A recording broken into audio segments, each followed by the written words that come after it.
Hello, hello, hello, hello, everybody. Hello. Skibbins is telling very good jokes in chat, so that's Extremely always witty. it's always a great way to start your stream off. Oh goodness. Hope everyone's had a great day today. We apologize for delaying a day, but yesterday was not good for either one of us.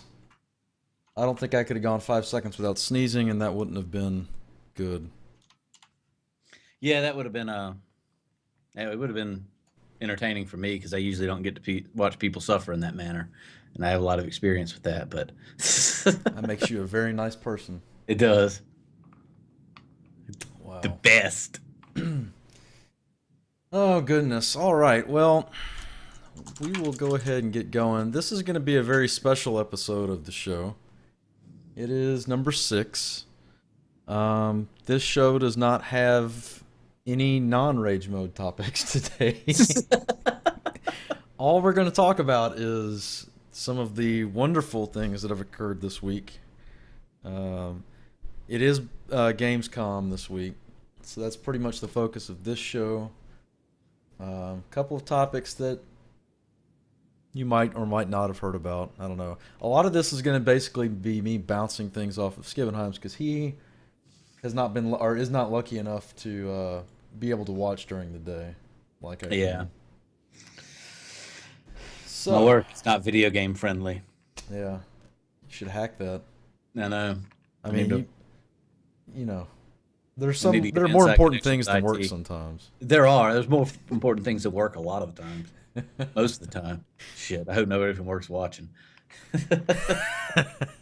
I do have one guy from work that comes and watches every once in a blue moon. Oh, that's what Phil the Pod is. He's one of my coworkers. Yeah. So all right.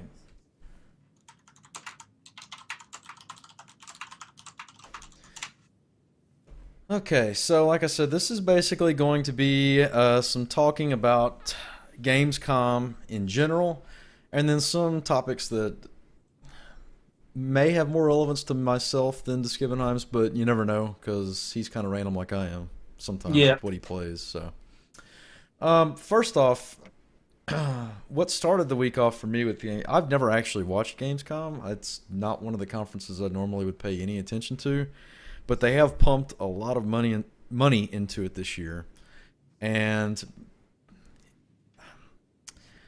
one of those reasons why is it's a very computer centric conference, and Windows 10 just came out. So, without going into Windows 10 as from an IT perspective, it's a lot of publicity for Microsoft. They need all the help they can get, especially in their games division right now, or their lack of games division, because they closed Microsoft Game Studio. But let's talk about Xbox at Gamescom this year, because I want you. I know you haven't gotten to see those clips yet, Skip Ives, but I'm gonna send them to you afterwards so you can see what I'm going to talk about. Yeah. Uh, Microsoft basically is putting all of their everything behind Halo. Of course, I mean Halo is a huge franchise for them. Yeah. I mean, not to say Halo made the Xbox, but Halo was one of the, as far as I was concerned, one of the biggest titles on the first Xbox. But yeah, definitely by far. I mean, Halo started console shooters for the most part. Yeah. What we know today is console shooters. Well, yeah, especially the online console shooters, Yeah, multiplayer console shooters, not online though. going beyond split screen GoldenEye though. No, not online though. The original Xbox did not have online capabilities, Ah, so it would have just been. Yeah, I split think you could screen console link them. and console link. Yeah, Yeah, 'cause I remember people in my dorms doing that. yeah, we did that in the dorms. And that's the fond memories I have of Halo. Unfortunately, everything past the first Halo, I don't have fond memories of. So, um, they're putting all their eggs in the basket of Halo, the Forza series. I don't know if you're a big driving enthusiast, but I know you've never been an Yes, Xbox person. So, I've never been an Xbox person, so I've never I don't have really any experience with Forza. However, if it's anything to rival Gran Turismo, then it's probably an excellent driving sim. um, Yeah, I've played some of them. I'll get into what the funny part of that is in a second. Um, then they've got the cross platformers, which would be um, Just Cause, Tomb Raider. Even though they're calling that an Xbox exclusive, it's not. It's a timed exclusive. I love this whole Yeah. timed exclusive stuff. Don't you? You know, the first thing that I heard about that with that I can recall of was last year when I got a PS4 and I started playing Call of Duty Ghosts with my friends. And they told me to get go ahead and get the DLC packs that were out and go ahead and get the ones that were going to be coming out and they came out and all that. And I found out that Microsoft or Xbox was getting the DLC packs a month early compared to PS Right. and PS4 users, which that was my first experience with timed exclusives. Actually, that's bullshit. PC Grand Theft Auto 3 was out a long time on Uh, console before it came out on PC. yeah, but I don't call that. That's not a timed exclusive. They just didn't have the time to port games at Yeah, the same time back then that they do now. The yeah, timed exclusive means it's exclusive to that console for a period of time, like a month, and then it comes out on another console. So in this case, I think Tomb Raider comes out for the Xbox One either 2 weeks or a month before it comes out on PS4 or something like that. Um, it's basically they can't they know that everything's about portability between the consoles now, so they know unless they're developing it or they have a development house specifically for that game, it's going to be on all the consoles. So now the bidding is, oh, we want it a month in advance in hopes that if you own both consoles, you're going to want to buy it for theirs. yeah, Which it's smart. I'm not knocking the business practice. I just think it's silly. Just let them let competition do its thing. That means tells me that you don't have any pride or any faith in your product, honestly. But yeah. so Microsoft predictably is leading or led off their Gamescom stuff with Windows 10. Again, it's free advertising for gamers or to gamers. Uh, say what you will about Windows 10. Anyone that early adopts an OS is in for a bunch of trouble, in my opinion. Yep. Again, IT side coming out there. They're I've got the little pushing. icon on my Windows asking me to go ahead and upgrade because it's like a free upgrade now, It's but free. Yeah, I'm waiting as long as I can. I'm pretty sure it's got a memory leak in it too. It's back to the XP days. Um, Awesome. yeah. So they're pushing DirectX 12 hardcore. Like that was probably 50% of their presentation was talking about DirectX 12. Now, I don't know how you feel about this, but I remember back when 10 first came out, they pushed 10 extremely hard. Yeah. They pushed 11 pretty hard with the 3D stuff, Hmm. if I remember correctly. The Yeah, DirectX about 11, all the yeah, 3D about stuff was in around the same DirectX 11. time. Yeah. So I have no fond memories of the big DirectX 10 push because all I remember is things are going to look amazing, the world is going to be realistic, and then no game companies knew how or spent time programming for DirectX 10. My big fond memory of DirectX 10 was the first BioShock, um, and how all you really got out of it was just some slightly better looking water effects that were Yeah, yeah, negligible. yeah. That's I about it. I don't know. I always find it funny. It's kind of like Sega with the blast processing in the late early mid to late 90s or mid to early 90s. It's all this jargon like they talk about DirectX 10 and 12 to gamers and I know a lot of people that play games that don't know a damn thing about computers. They don't know what DirectX is. So why are you leading? I mean, I just think it's one of those things where it's 12, it's bigger than 11, so it's going to be way Yep. better. It's a higher number. Got to So get it. Microsoft, you got to separate your gaming from your OS big time because it doesn't fit together anymore like it used to. Not with the PS4 being dominant. I think the last figures was double. PS4 is sold double the units Yeah. just in this last year or Yeah, and something I wanted to crazy. say what I had read an article a few weeks back about in the previous quarter, PS3 or PS4 outselling the one 3 to 1. Yeah, I think you're And right. Yeah. that's it's trouncing Microsoft right now. And then you have that on the back of the news that Nintendo's actually picking up and has a new console coming out next year. Yeah. I I don't know. Good luck, Microsoft. Okay, so they're pushing DirectX 12. They're pushing Windows 10 streaming through the Xbox One. Microsoft still has this obsession with saying we're going to make a total media console. I don't give a shit about media in my house. I have a CD player, I have a computer, I have all these other things. I don't want to run it all through one console because, quite frankly, your voice controls and your stupid camera controls suck. That's what a remote control's for. I mean, again, not selling a gaming platform, they're selling a media/gaming platform. I don't think that's the way to go. They're going Yeah. to sit behind it, though. Well, yeah, they're definitely sticking to what their original plan was by continuing to push that. But I mean, I think what's happened speaks for itself. PS PS4 still doesn't even have like the capabilities to network with an HD like a a video server or do any of that stuff yet. Still, am I correct? It will. It's strange. It's not easy. It's not like intuitive at all. Yeah, And it I know doesn't. initially at launch it didn't at all. I know it Right. didn't. Well, it doesn't. It doesn't interface the way the Xbox One does. Like the Xbox One can use Media Player in within itself. So it can tie Right. into Media Player through your computer. But I guess the thing I'm getting to is Sony's done next to no effort as far as that side of the house goes. Yeah, because And they're the ones that are dominating I because mean, they know that hardcore gamers want a fucking game. That's yeah, it. we want to play games. I don't care about streaming a movie through a movie located on my network, not on Netflix. Everyone's got Netflix now, but I don't care about streaming a movie from my computer to my TV through your system. Yeah. I don't know. I think that's a I've pretty already got terrible thing. devices for watching movies and TV shows on my TVs. Right. It's called Chrome.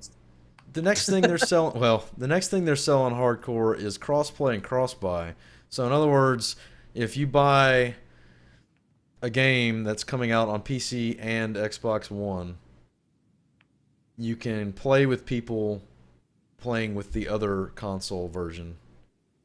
And if you buy it once, now I don't know how that's going to work. I would assume it has to be through non-Steam retailers because I don't see Steam just because Games for Windows is gone. So I don't know what their whole cross-buy is going to do. Yeah. Unless they're going to relaunch the Windows Store somehow or another, which maybe they are. Crossplay, you got any thoughts on that? I mean, Yeah. I think that's a great thing. Yeah, I think it's a good idea. Like you said, I'd be shocked if they actually have a deal worked out with Steam, although maybe they do.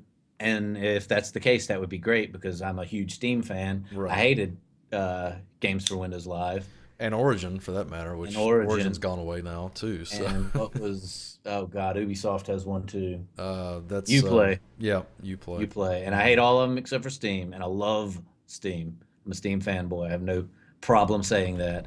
But I mean, it's a good idea. It's a good idea.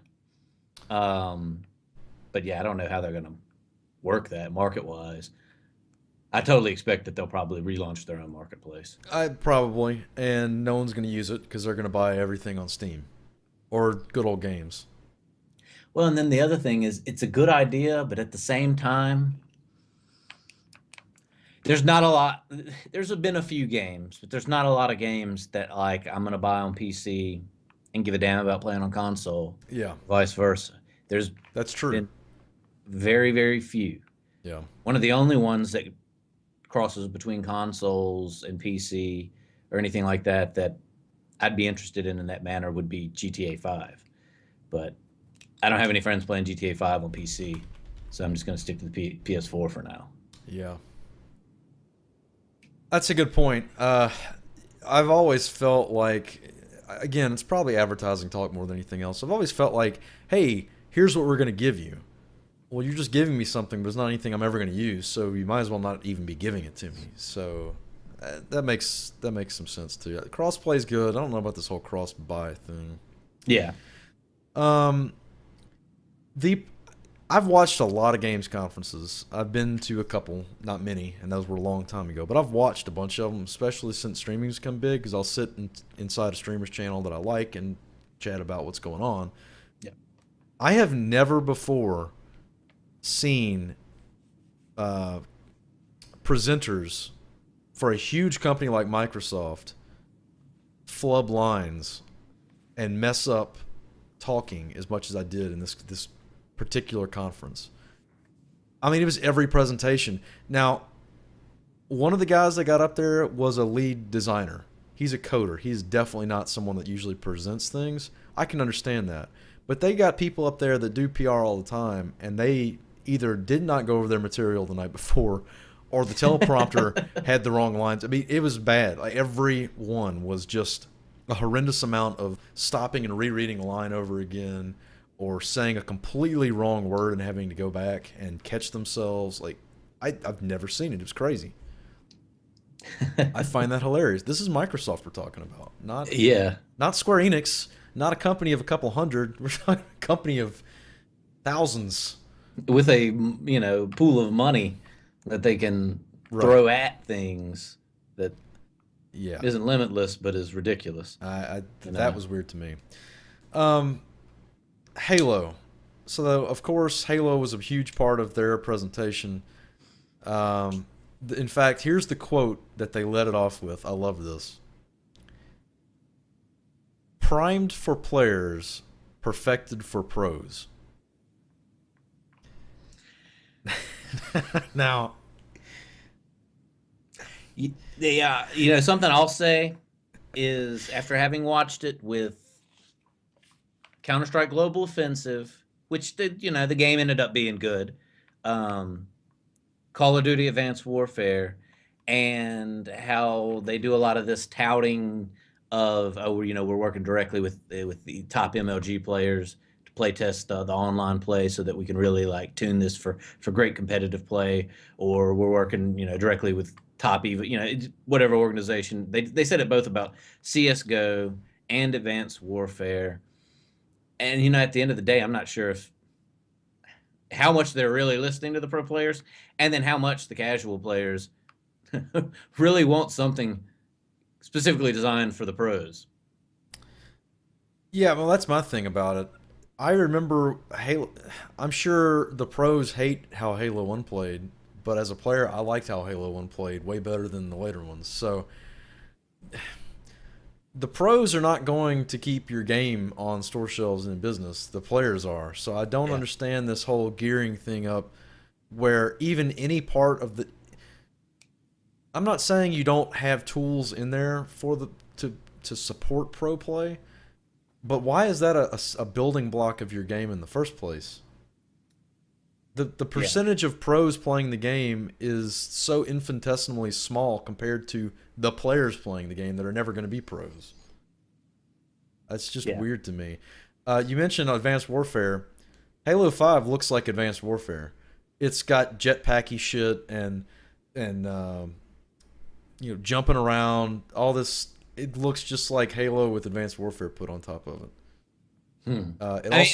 Don't get me wrong. Of all the Call of Duties that I've, the recent ones, I'm counting the first Modern Warfare, which is Call of Duty 4, through now. Of all the ones that I've played, I would say I enjoyed Advanced Warfare the most. I get into all that crazy, hopping around. I mean, you remember how I played Quake, for example. Yeah, but that doesn't mean it control. All right, but you didn't play much Halo. Halo's very floaty in comparison. That's what I was going to say. Halo's always been, in my mind, Destiny PvP. Slower, floaty. Yep. Yeah. That's what makes it not work. It's not precise. So you got this floatiness on top of impreciseness. Now here's the other thing. Maybe it was just a bad. I don't know if Microsoft didn't put a lot of effort into this presentation. But basically what they did was they had two pro teams scrim against each other in a capture the flag map for 5 minutes or whatever the normal amount of time is.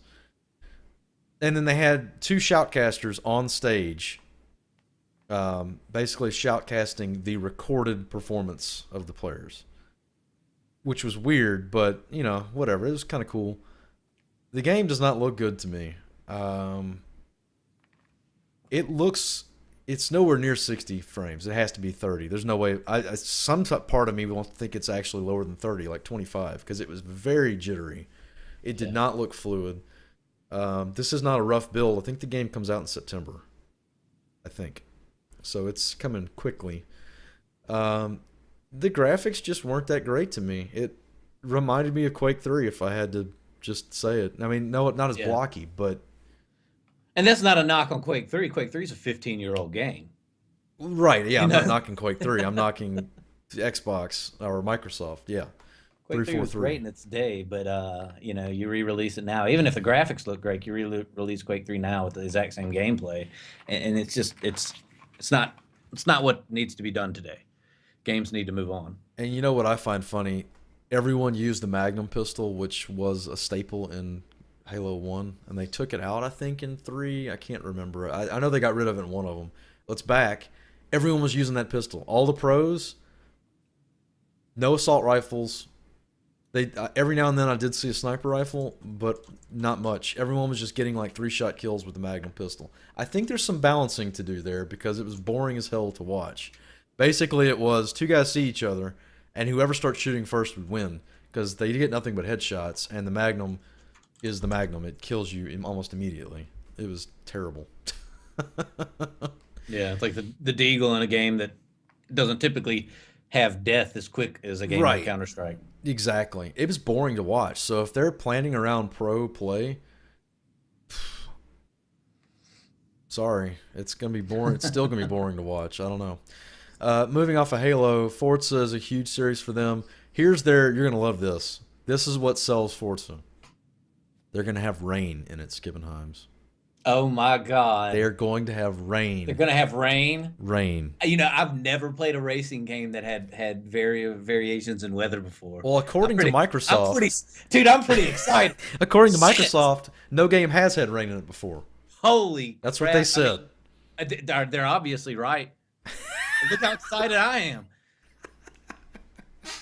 Jesus Christ. That was the sales point of the whole Right. Forza. It wasn't that they're adding more cars so that they can outdo the number of cars in Gran Turismo or anything else. It was they brought on a pro racer who has advised them on track conditions, and there's going to be these dynamic.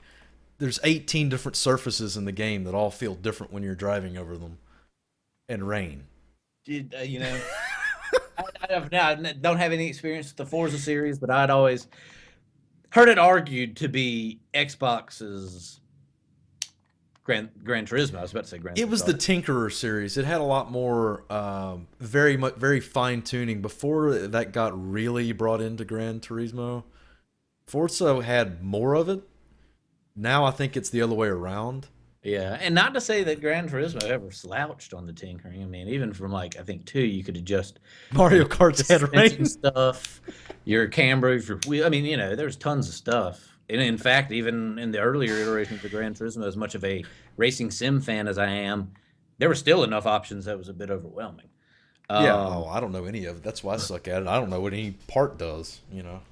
but yeah, I mean, rain really. Rain. That was it. That was the Remember thing. playing what was that game on Super Nintendo?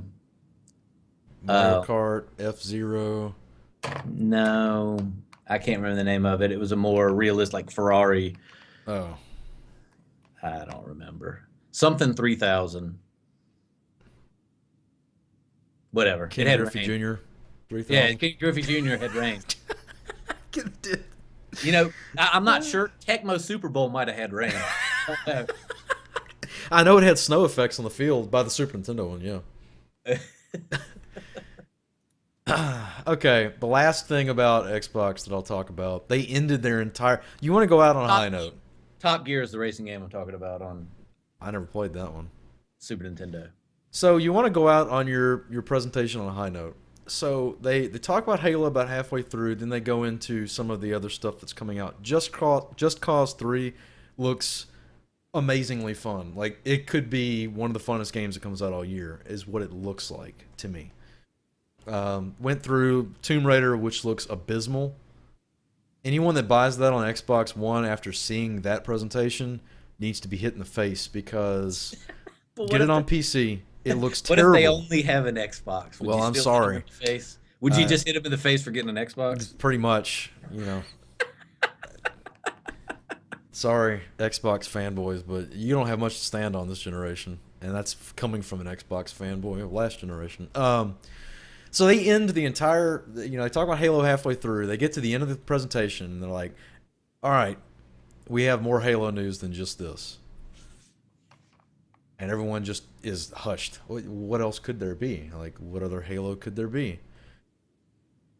And they go through all the stuff, and they bring this woman out to talk about the next generation of Halo and how they're going to take it beyond into Halo Wars 2. Halo Wars was an RTS. It sucked. Terribly. Now they're going to do a sec. That was their ending keynote, was Halo Wars 2. You're coming out with Halo 5 Guardians, which is going to be the flagship of everything going forward. And then your big ending speech for the presentation was an RTS in a series that was founded off of FPS principles. It was so uncomfortable. The whole crowd just didn't know what to say. Everyone was just quiet. Like, Halo Wars 2, who the hell knows what that even is? I don't think anyone even played Halo Wars. I think everyone in the crowd was like, or the crowd said, what was Halo Wars again? I don't remember that one. It was terrible. Halo's being milked up. Halo's been milked up for about the last 2 games, I think. I actually really thought they were going to do another ODST. I thought they're going to say we're going to return to the non-power armor stage. We're going to do an ODST 2. That would have been cool. I'd have been behind that. I liked ODST. It was a lot harder than Halo is because you didn't have a shield. Like, it was more Call of Duty-ish, but I don't know. So yeah, that was Xbox's lovely thing. It sounded amazing. Yeah, you didn't. I'm miss sorry much. I missed it. I know you didn't miss much. Okay, moving on from that. Blizzard. We won't go into this too much because neither one of us streams MMOs all that much anymore. Blizzard announced the newest expansion pack now to World of Warcraft. That game is 12 years old now, something like that. One of the things that I find pretty hilarious about it is that they're now releasing the Demon Hunter class. They had their balls busted in the last expansion because there wasn't a new class, and it was definitely time for a new class. Now, when you've lost about 4 million subscribers over the past year, you announce the Demon Hunter. Yeah. And I was looking through what they're planning on it being. It's a tank or a DPSer based on metamorphoses. One of them M words. It looks boring as hell to me. Then again, I don't really play melee classes all that much, but I don't know. It looked pretty thrown together. I think it's still early in the development cycle, but they're revamping on the honor system for PvP. Rogue or Riot. Rogue or Riot. We'll get to Riot in a little bit. Yeah. Level cap raised to 110. Improved transmog, which is fun, but it's not necessary. I don't know. I think they're a little late on this. I think they've already lost too many people. They need to just cut it out. It's done. It's been a cash cow for them since day one. You know, they've lost a lot of people, but how many people do they still have? Are they still the biggest MMO out? Oh, well, yeah, but what else is there? There isn't anything else. I wonder how many Final Fantasy has. Play or maybe Elder Scrolls Online, Scrolls Online, or Neverwinter, or Terra, or one of those other games that's not very popular. Yeah, none of those were cut out to topple them. No, and then I don't see anything coming in the future. Well, either. Also the subject matter of this expansion is called Legion. Is going to be the expansion. It's going to be the return of the Burning Legion. Blizzard's lore is so screwed up at this point. They've modified it so much. there's no even way of knowing where it's going. Yeah. Yeah, I don't really have a ton to say about Blizzard. I think they great company, but man, all the great people have left, unfortunately. Yeah. They've done more good work with the later stuff they've done in Diablo 3 than they have for World of Have Warcraft. you watched anything of Overwatch yet? The new FP or IP they're doing? No, I have not. Does that one look It's good? very Team Fortress-ish looking. It's a shooter. Like art style? Oh, it's actually a shooter. Yeah, Hmm. it looks interesting. Check it out sometime. It looks like it could be good. Yeah. You know me, I like my shooters. Now we can't have a rage mode without Destiny showing up somewhere. That's what it God. seems like to me. Diggity damn it. But Bungie really did it this week. They had 3 things that have come out this week with Gamescom.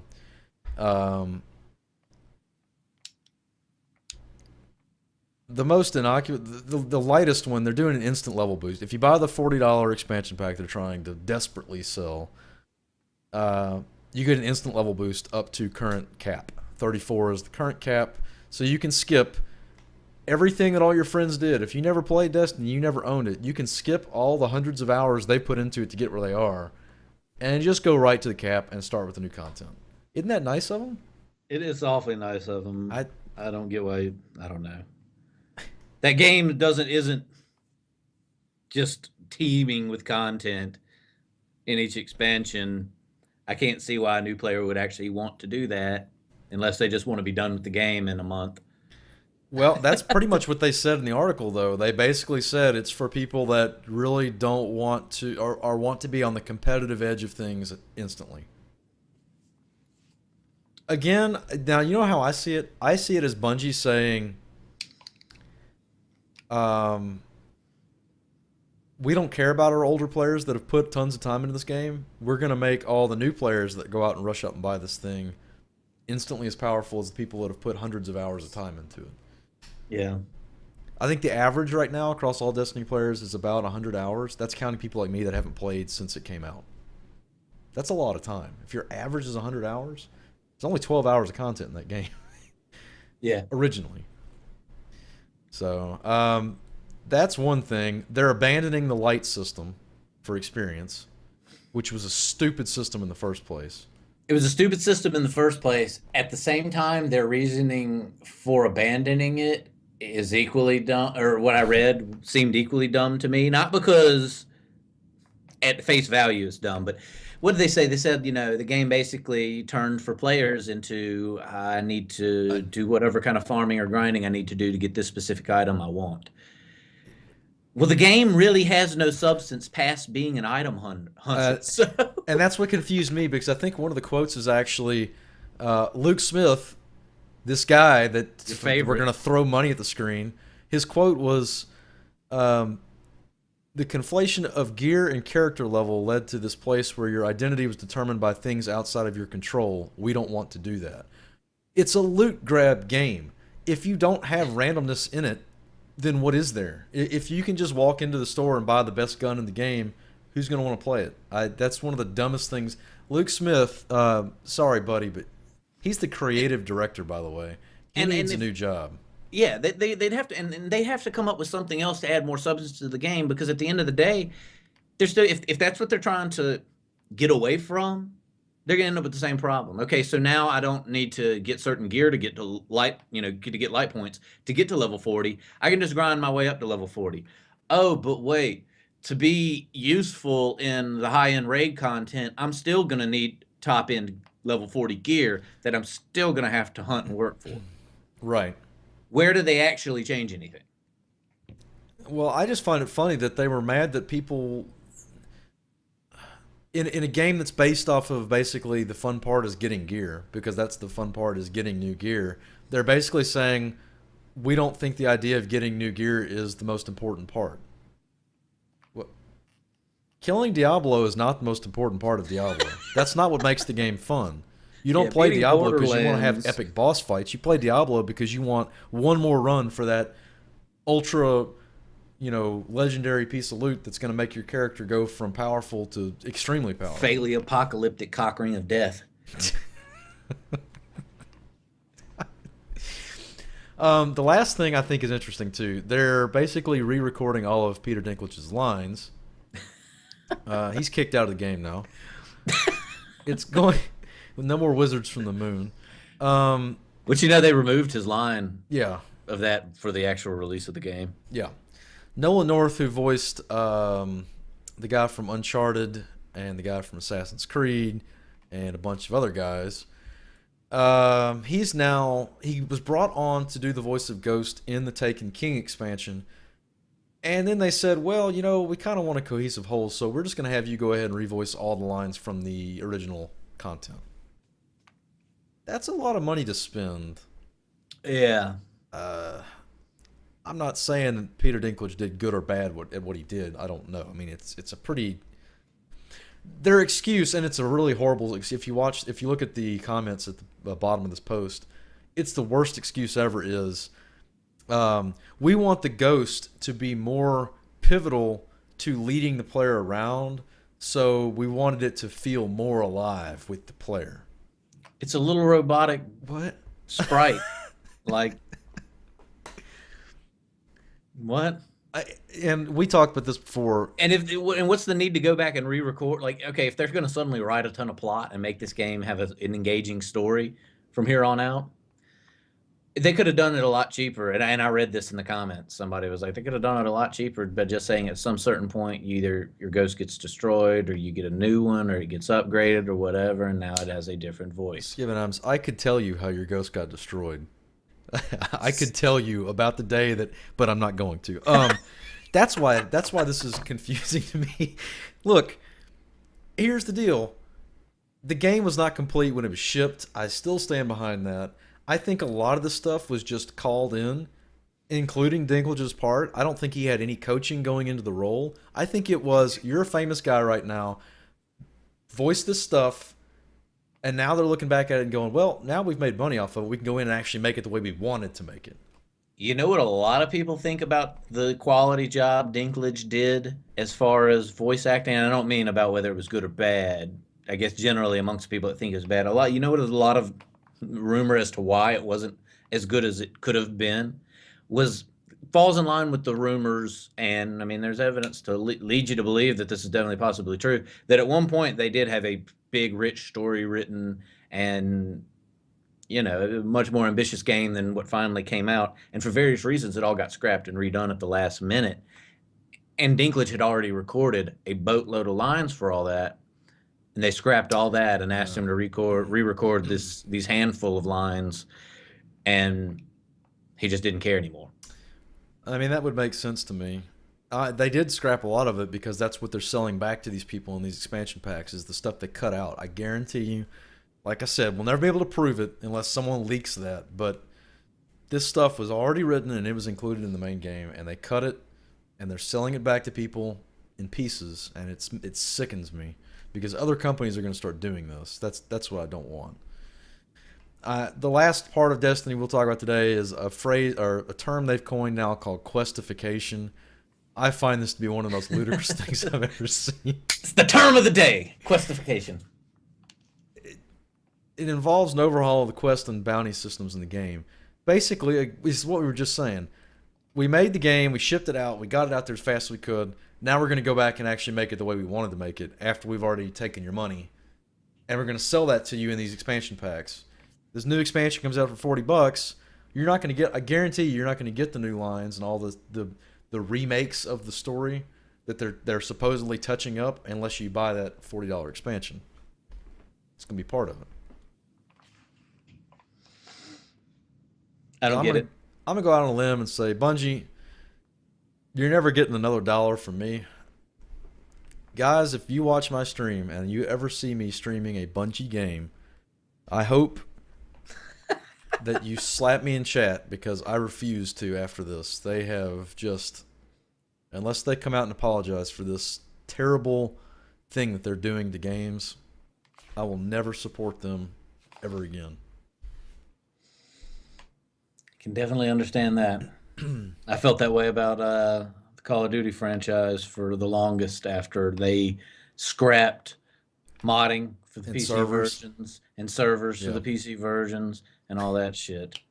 I finally broke, 6 years later, and got Ghosts because I had a bunch of friends playing it, and I was Yeah. Yeah. Getting rid of the servers was the consolification of the FPS genre. I don't know. It sucks.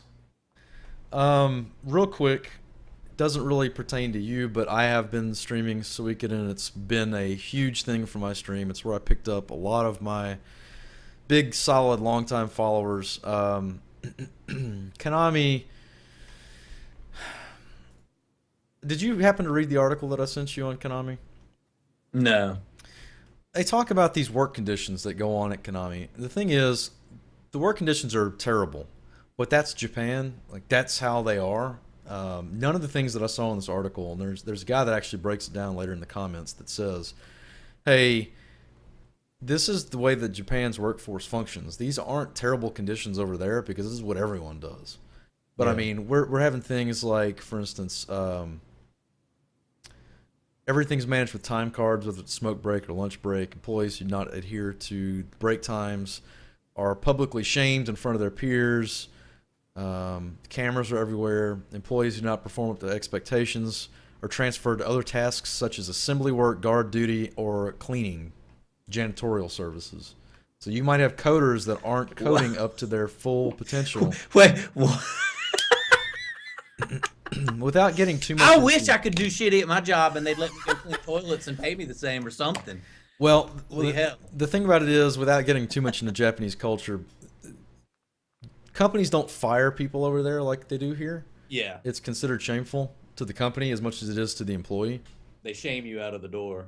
Yeah, basically they want to make you quit.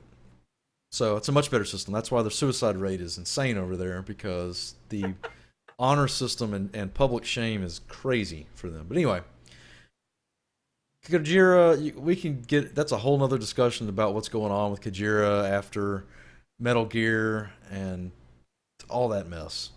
The side effect of it is that $80 million has been spent. They keep throwing this figure, 80 million on Phantom Pain. 80 million for a AAA blockbuster release does not sound too far off the charts to me. Yeah, I mean, That's a lot. I say we, AAA games have been surpassing movies as far as budget goes for a long time now. Yeah. Well, Star Wars, The Old Republic, 300 million. Yeah. The game sucked. You can't throw money at it, make it. It didn't suck. It just wasn't great. Yeah, it wasn't as good as it could have been. Long story short, the side effect of this $80 million, which to me sounds like a perfectly normal amount of money to spend on a game as big as a Metal Gear Solid game, because it's going to be huge. I don't know if they meant to let this slip, but they have stopped work on a new Suikoden. And the reason why that's big is they hadn't told anyone they were working on a new Suikoden. It was hinted at. But this is confirmation that they were actually in the process of reviving one of the best RPG series ever. And now, because of Phantom Pain, that has been sidebarred. That pisses me off so much. I Yeah. can't even begin to tell you. Because until you start playing them and understand the story and how they all tie in together, it's the most epic series of RPGs, in my opinion, with a ton of lore, and it's kind of left out there I haven't played the last one yet, but pretty much just left out there. So they've actually even said that Konami may not make it past the end of this year, even with the Phantom Pain sales. That's how bad they're doing right now. That's ridiculous. And I hate to hear stuff like that because that rings stories of, in my head, stories of games like Xenogears and Chrono Cross Yep. that originally were supposed to be something much more than they were, and because of budget and workforce issues and all that, they didn't end up being what they should have been. They got rushed through the second half of the game so they could get something released or whatever the case may be. Granted, I guess if you want to try to put a little gold on the whole situation, you might take the standpoint of, I would rather them pause work on the game if they really have issues and they can't manage it or whatever. Pause working on the game rather than gluing some shit together with some sticks sticking out of the side of it and putting it in a box and selling it to you. Yeah. So that's the only, I guess, silver lining that I see. Well, and I think the thing that comes out the most is it tends to happen to RPGs because they're just more epic in writing and scope. Yeah. And unfortunately, we play RPGs, so it hits us harder than anyone else. Yeah. You can have a lackluster story in an FPS or an adventure game and just say, well, it was still a fun game. You can't have a bad story in an RPG. It doesn't work. Yeah. You can have bad gameplay in an RPG and an epic story, and I'll finish the damn game. Well, that's Star Ocean for me. I wouldn't say Star Ocean had an epic story. I had to see the end of it, not because it was epic. It was decent, but it had some pretty miserable gameplay. Can't wait to play it again. Yes. Mine is Lightning Returns. I finished it solely because I wanted to see the epic conclusion to the story. And as far as the story goes, I wasn't disappointed, but God, there were times where I just didn't want to play this game anymore. Yeah, and that's sad because that's got the Final Fantasy moniker on it. Yeah. I think this was our last one of the day before we get to viewer questions. Rito, please. That's a LOL thing. We don't usually talk about League of Legends because it's kind of mostly me. But I think you'll be able to chime in on this. So, League of Legends is a team game, 5v5.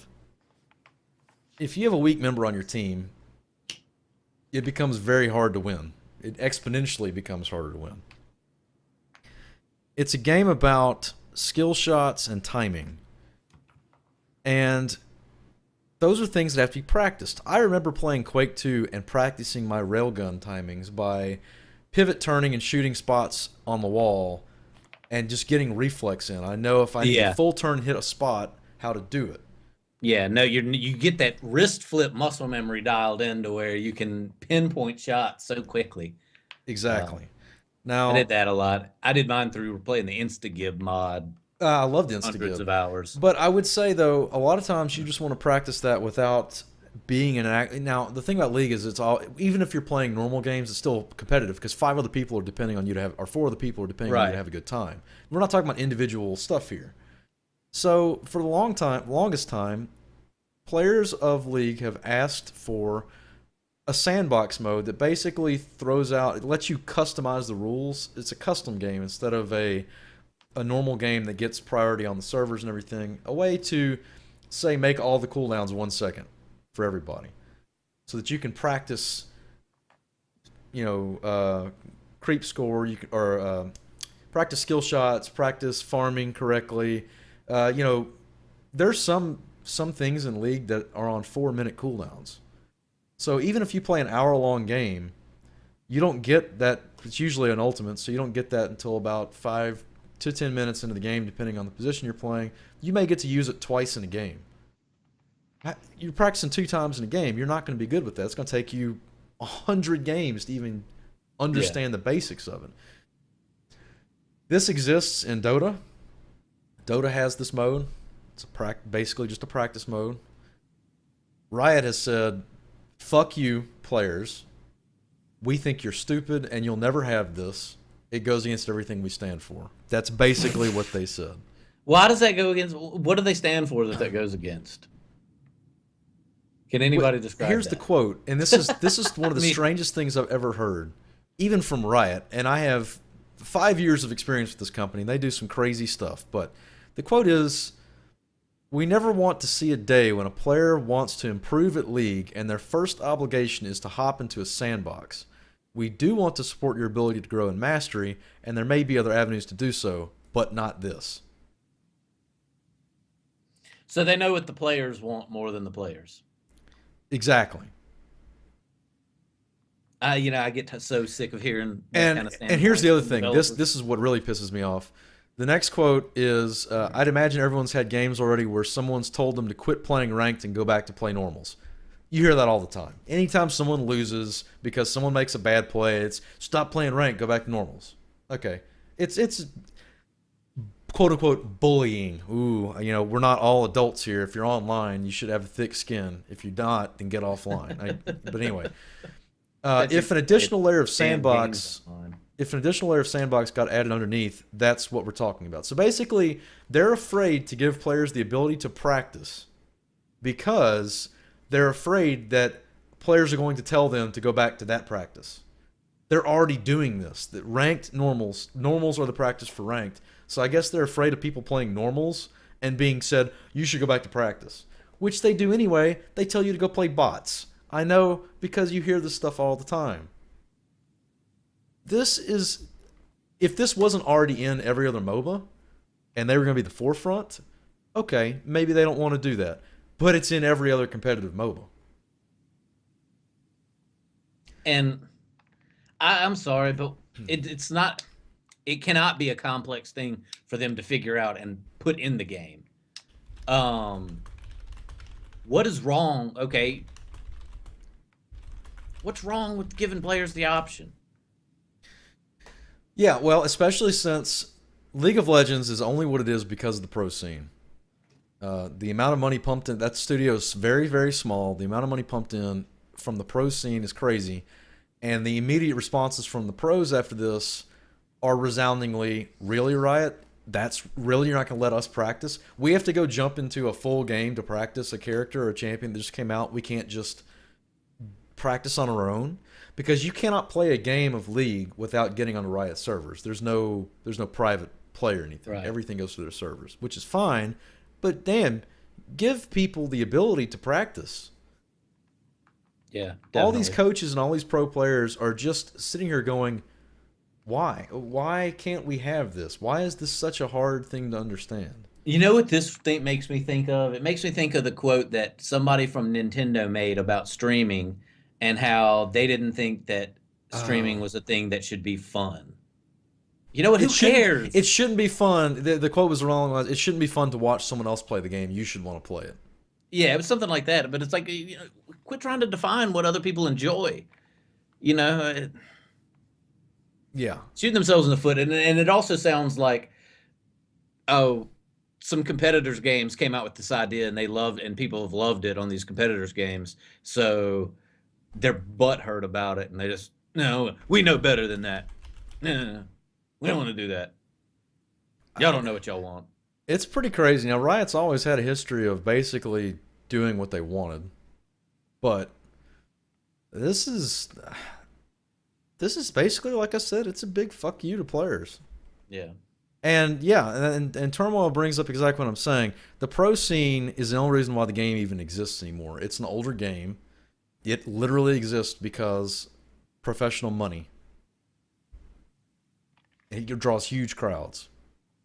So, I don't know. Not giving your pros the ability to play correctly, that's kind of weird to me. Yeah. All right. Bizarre.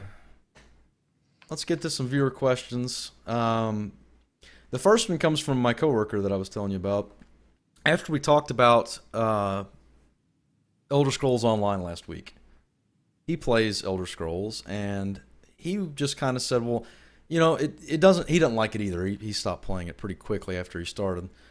He said, how would you do it? What is the way to make an Elder Scrolls MMO? Because it would be good if it was done the correct way. And basically, his brainstorming went in the direction that makes a lot of sense to me and could also apply to Fallout. They tried to do a Fallout MMO a couple of years ago, 5 or 6 years ago. It got scrapped pretty early on, but they wanted to do an MMO. And Fallout and Skyrim are pretty similar to me. They're open world exploration games with lots of story elements and things like that. Yeah.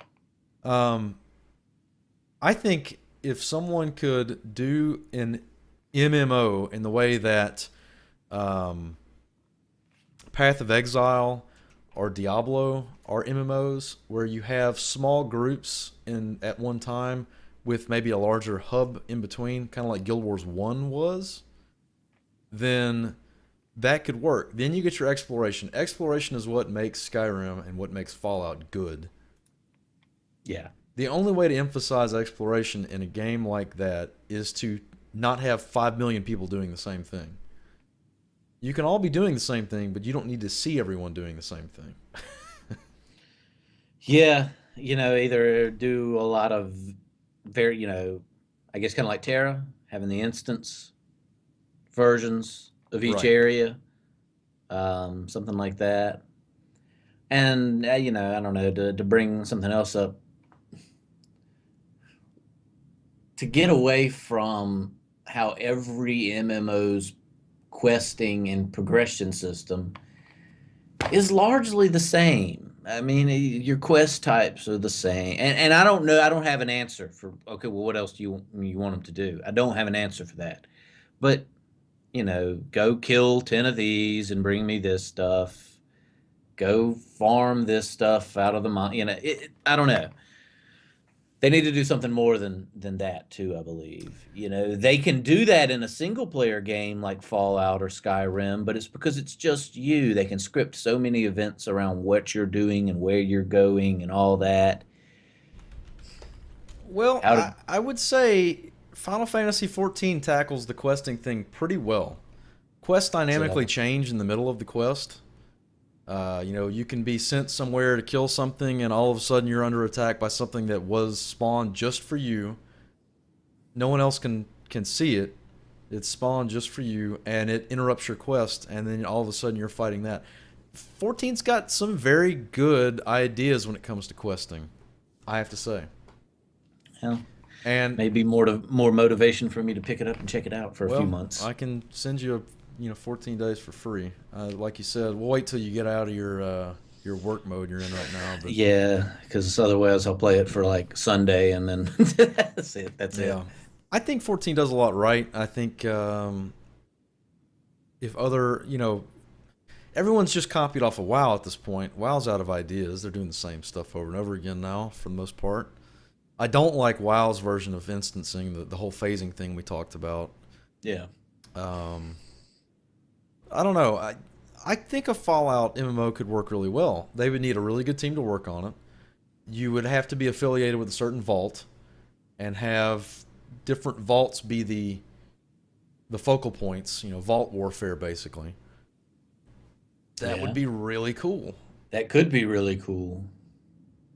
I was disappointed when they said they weren't going to do the Fallout MMO because I think it's a great idea and I think in the right hands. Don't let NCSoft do it. Don't let Sony Online do it. Give it to Or someone Sony good. Online, what is now Daybreak Games. Yeah, yeah. Um, ah, I feel like, in my opinion, the Tamriel, the Elder Scrolls universe is kind of used up at this point. I don't. It's been the whole point of that entire series has been massive open wide areas. They've kind of run out of them. They've focused on pretty much the big continents at this point. And quite honestly, how many times can we fight Mehrunes Dagon without not finally fighting him for the last time? I don't know. I'm kind of tired of Elder Scrolls. I kind of wish they would just take a break. I think Fallout's a much better universe to set an MMO in general. yeah, and Fallout, just the way the story is and how it ties into real world stuff. And I mean, you see Yeah. what they're doing with what the games that are coming out. Yep. They've got limitless locations and storylines they can spin out of that. Did you see the report that came out this week that basically they said that even after you beat the game, you can still Yes, keep and going? keep going, and there's no level cap. There's no level cap. That's gonna. Damn you! That's the worst thing they could tell me. Because that means I'm just gonna waste more time with it, killing super mutants. Because those guys suck. Fists only, baby. Go Mike Tyson. I'm gonna eat your children. Okay, our next question is a two-parter from our very own Straw Hat. This is a good Fall or Straw Hat Fall Hat. Fall. We'll just call him Foghat, the band. Fog Hat, yeah. Straw Hat, you always send really good questions, by the way. What archetypes and tropes in RPGs do you like and dislike the most, and why? I've made it pretty clear what I dislike, I think. I hate White Knights. I hate White Knights. I hate White Knight characters. 1,000%. I'm okay with, your protagonist has to be a good guy. I mean, no one wants to follow unless the game calls for it, but no one wants to follow a bad, miserable person. But Yeah. do we need snow in every game? No, we do not need snow in every Oh, game. for No. you, let's put snow in every single game. No, we Just don't. for you. No, that's not what we need. We also don't need Mary Sue's in every goddamn game. Every Final Fantasy has one character who is always a female who you want to throttle to death before the end of the game because they won't just wake up and do a human thing. It's kind of like watching the girls they cast into horror movies. They do the dumbest stuff that makes no sense. It's not realistic or anything. So that's my two. White Knights and Mary Sue's. Too many of them. Go away. There's difference between being a good guy and a white knight. That's the thing. A good guy is a good guy. A white knight is insufferable and thinks that anyone. It's like a lawful good character in D&D. You can't deal with them. They're horrible. Yeah. I guess my thing, honestly, it's going to be a little opposite of yours. And not to say that these kind of characters give me as much anger or irritate me as much as the ones that you don't like.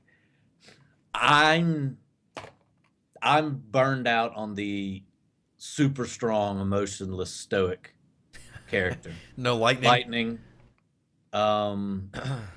I would almost throw Mila into that, but it wasn't so much.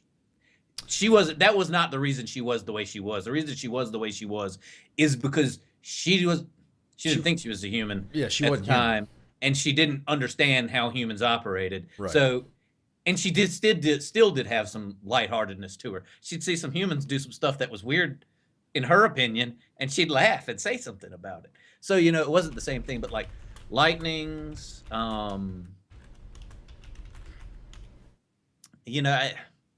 Shepard, Terra. in a lot of ways. Terra Was kind of that kind of stoic, dead inside, just to internalize everything. And I love Terra, but Yeah. I like that kind of character. So yeah, I love Lightning. I don't hate those kind of characters, but I'm burned out on that kind of character because it seems like that's one you always have one of. Even if they're not a main character, you always got one of those. I don't think Tales of Zestiria is going to be that way, so that's good. Berseria could though. Now I'm trying to think though about the Tales games. Granted, Asbel, the worst character, hands down, main character in Tales game. For God's sake, Asbel. Not familiar with Asbel. Just White Knight in the extreme. He even wears a white Elvis coat the entire game. And he's a knight, so he literally is a white knight. So what you're telling me is you have no desire to play the game White Knight Chronicles? You could actually be a non-White Knight in White Knight Chronicles. It's a good game. I never played it. It was a good game. The guy with the red hair and Tales. In what was that? Tales of Symphonia. Oh yeah, what was that guy's name? Kalos. Can't remember his name. It's been a while. What tropes do you want to see more of then?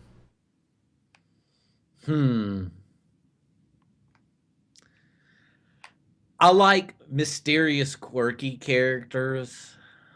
Tipo. No, You just said Tipo's you want to not see more Tipo. mysterious and not quirky. Everyone just heard him say it. I did not say that. Tipo didn't come out of my mouth until you started saying Tipo came out of my mouth. I do not want more Tipos. But I like quirky characters that tend to have a bit of mystery to them.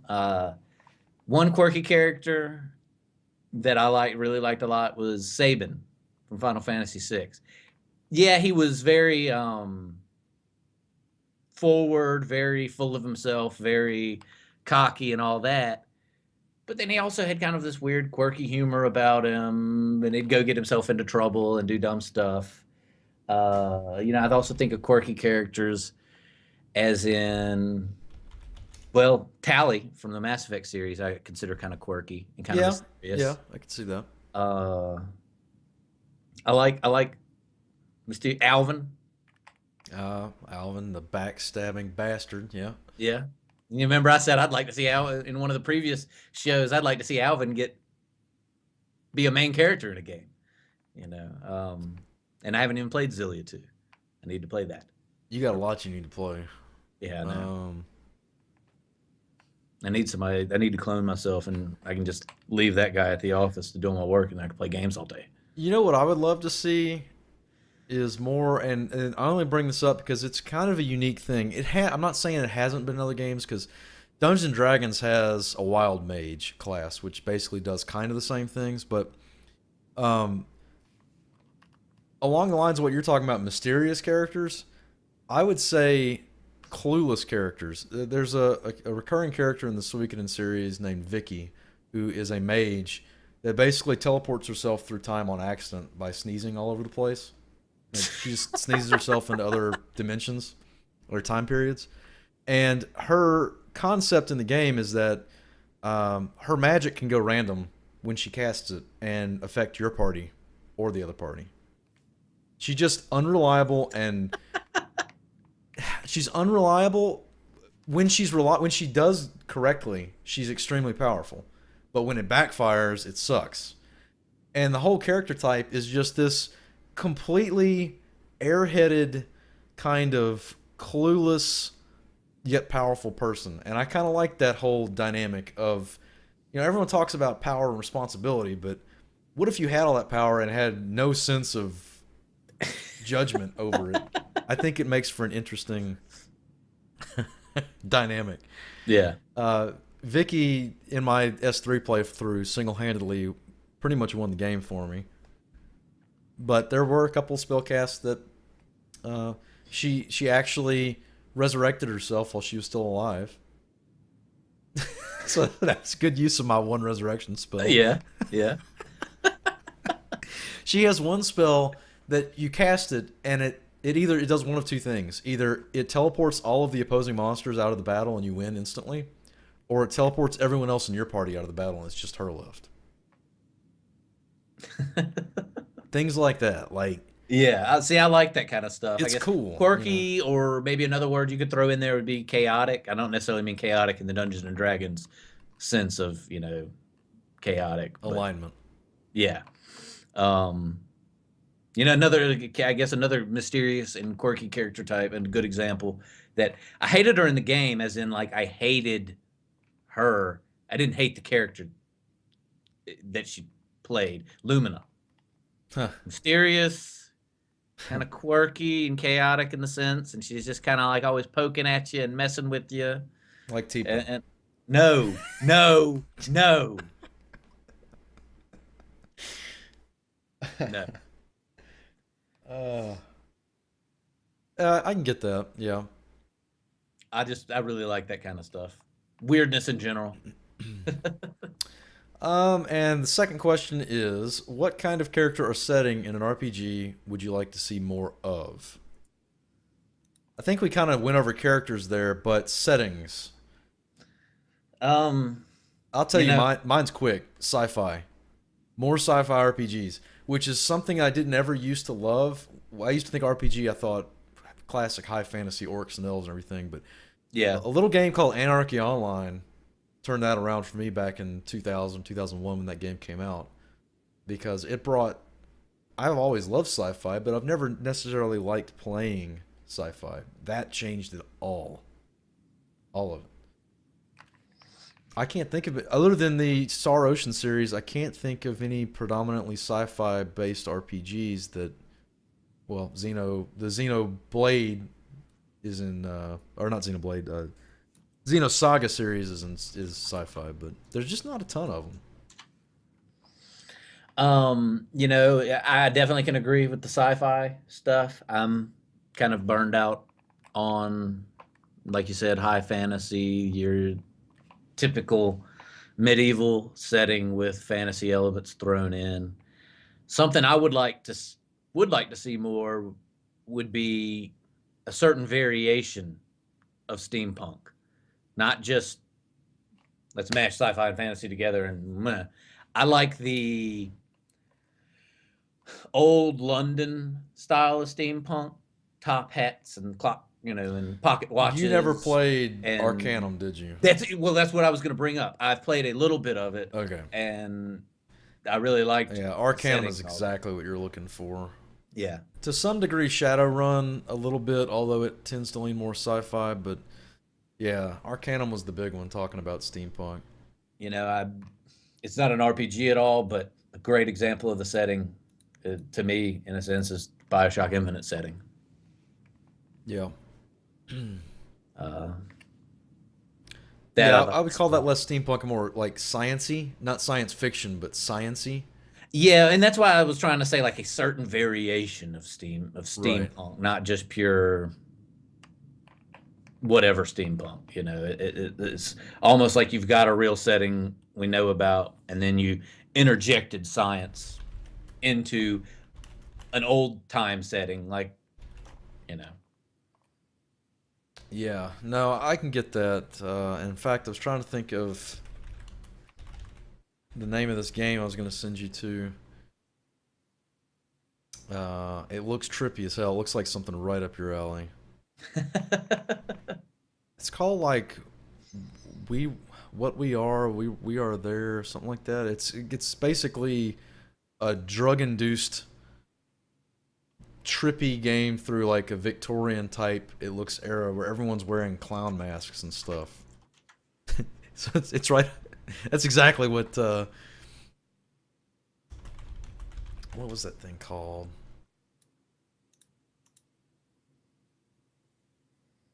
It is called.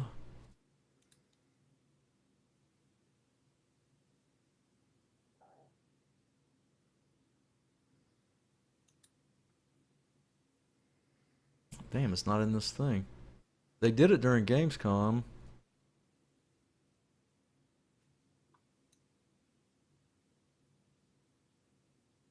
Shoot.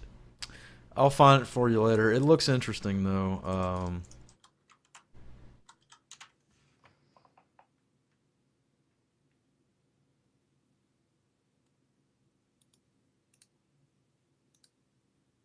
I can't find it. It's being done by a third-party developer. Anyway, an Oh alternate yeah, World once you War. figure it out, let me know who it is Yeah, because I'm really interested an in alternate that. World War history setting. In an RPG, that could be interesting. I'm tired of it in FPS. I'm so tired of World War RP or FPS stuff. Yeah, So tired of it. I'm tired of all the realistic FPS stuff, Yeah. to be quite honest. Last topic, or the last question, is from me, myself. Doom 2 Steam, let's go. You and me, Skibbs. It's part of the BFG. Do you have the Doom 3 like BFG edition? I don't. I think I got it for like $4 not too long I know ago. I've got. Let me pull up my. Because there's a version of Doom 2 in it that has extended stuff in it. We need to play. We need to kill each other in some Doom 2. I think that'd be fun as hell. I don't know about the version that's part of that package, but I have Doom 2 on Steam. I've had it for a while. I'm looking at it I now. don't I've know. I got it wonder back if to it's compatible. 2008. It's the original Doom 2 Hell on Earth. I think we need to stream some Doom 2 deathmatch at some point. That might be interesting. That might be. I actually fired it up last weekend for about an hour, and because I was going to stream it on Sunday before I decided to not. Um, yeah, I think that would be interesting. I think we could get some laughs out of that one. Yeah, Going way back. yeah, definitely. All right, guys. So, questions for next week. You can start getting them in, either Twitch message or email me at the email address listed below. Skips, you got anything you want to end this out with? Yeah, for anybody that was sticking around and wasn't here early on, I'm not gonna, after the stream drops off, I won't be continuing my Persona 4 playthrough, which I'm very, very close to finishing tonight. I gotta, after we get off here, do some more work and whatnot, but we'll definitely be picking up with that tomorrow. And then, yeah, I'm gonna try and put a big chunk of time into it tomorrow, and hopefully only have maybe tomorrow and another day or two to completing the game. Although that could turn out not be true. I don't know how much is left, to be honest. Well, Uh, you I might know want we've to. beaten everything that was canon as far as Persona 4 goes. We just have golden content left. So, Well, I'm going to tell you this. You might want to be planning for this. I might not be able to do the dual stream this weekend. okay. So if you want to use tomorrow and Saturday as, your big chunk, Yeah. you might want to plan on that I might be able because, to start early Saturday and just crush it. yeah, it's not that I'll probably still stream Saturday, but I don't know when I'm going to get in. It's family stuff. Yeah. So instead of keeping things up in the air, I was going to tell you it'd probably be best for us just to put it off a week. And that way you can get stuff out of the way. And Yeah, and we had a good time with the last couch co-op, but I didn't make it to work the next day. yeah, And I definitely got to make it in this weekend. yeah. In So, fact, if we're not going to do it Saturday, that's going to work. That'll work out really well for me because I could go in, do a little work early Saturday, come back, start my stream 2, 3, 4 o'clock, somewhere in that time frame, then go back to work Sunday and work all day and get a lot done. right. So yeah, no dual stream this weekend. We'll both still be streaming. I may start a little bit later than normal, but no dual stream. Just that's how it goes.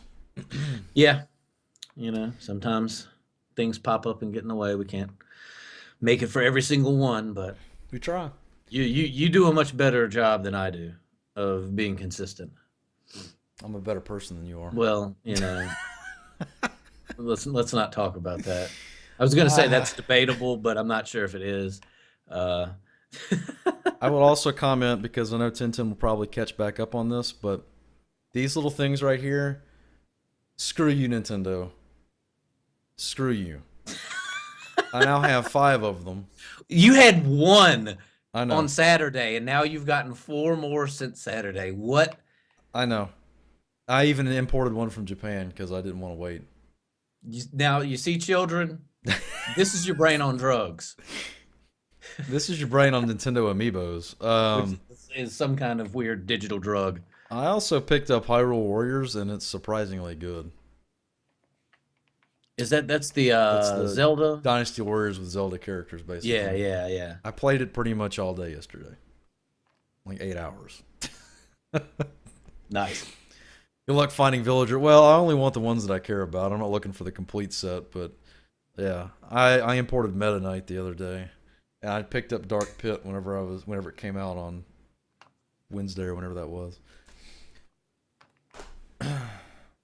Okay, so I'm gonna head back over to my channel and get Final Fantasy X underway.